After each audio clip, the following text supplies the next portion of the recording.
Today is April 13th, 2025. It is the 1 month anniversary of my boyfriend passing away. So we just had the full moon, and the full moon is so special and sacred to me, and it was to us. My boyfriend loved the full moon. We would write intentions and do rituals with the full moon. It was so sacred to us. So him passing and having his brain aneurysm on the full moons were really cosmic and divine for me and for him, I believe.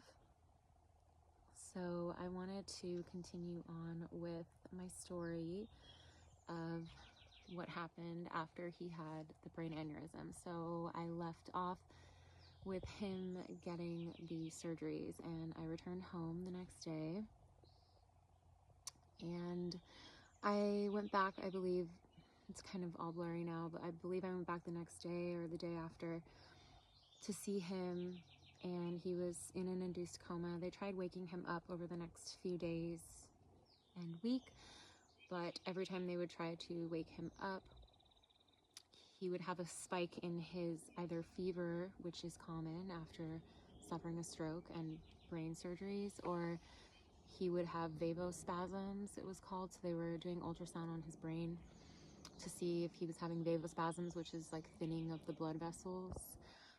And then if they thin too much, then he can have another stroke. So they would have to go in there and give him medicine to open up the blood vessels. So he was on like 30 different medications too. They were trying to balance all of his levels. And I just remember him being hooked up to a massive bag of just all these medications, and they had to put a huge needle in this vein in his neck to deliver the medicine